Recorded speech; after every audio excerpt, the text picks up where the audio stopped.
There is no minimalist rule book. Well, until now. The Minimalists have created 16 rules for living with less, a free ebook which you can download right now at theminimalists.com/resources. Enjoy.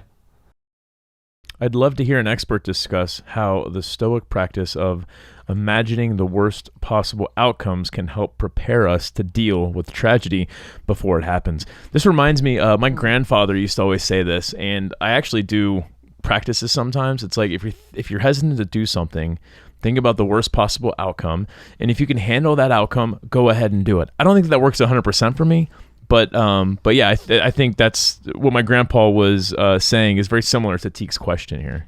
Well, I think it kind of goes back to something we were talking about earlier in the podcast, and that is mortality salience, right? So what's the worst possible thing that could happen to anyone? Someone you love dying. Yeah.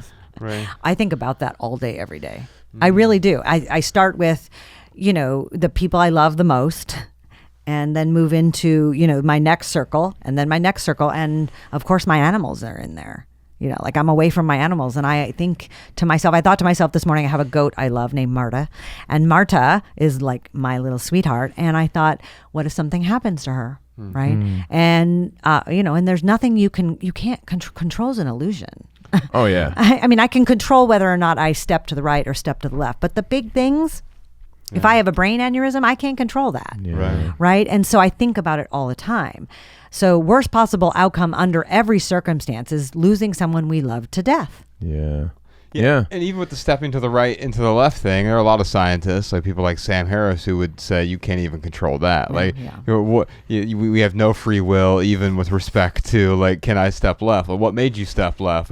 All of these sort of events collided over the last 13.7 billion years that made you decide to step left. Step to the left. Right.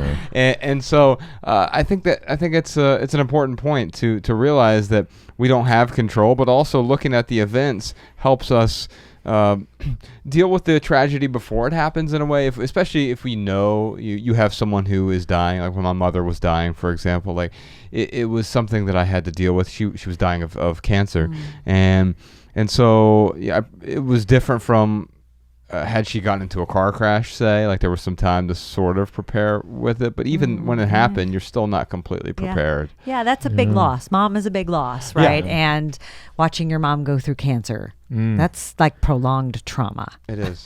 Yeah. So does, like, sitting there and imagining the worst case scenario. So when Josh found out his mother had cancer, and she wasn't necessarily terminal when she first, that's not that wasn't. It was stage 4. Okay. And so metastasized. So and there was some hope there, but I guess, like, immediately thinking about giving up all hope in the worst case scenario, does that help with the actual event? I think it depends on the person. Yeah. And their personality characteristics, right? Yeah. And hope can mean different things to different people. Hope says something about the future, right? And so does despair. I don't think what Teague is saying here is, should I despair? But I knew pretty much. Like I did have hope, but it wasn't blind optimism either. Yeah, sure. It was. My mom has stage 4 cancer. Have people gotten rid of that? For sure. Yeah. It had metastasized, and it made her chances a lot less. But hope doesn't mean that I think she's going to live forever either. It means, okay, how many months does she have left? And by the way, we all have a certain number of months left, regardless if we're 1 month old or we're 100 years old. We have a finite time here. It gets back to what you were talking about earlier. All we have is now. Yeah. And it did help me appreciate that now with her then. And actually, we did a lot of work repairing our relationship over the course of that next year. As I spent a lot of time with her.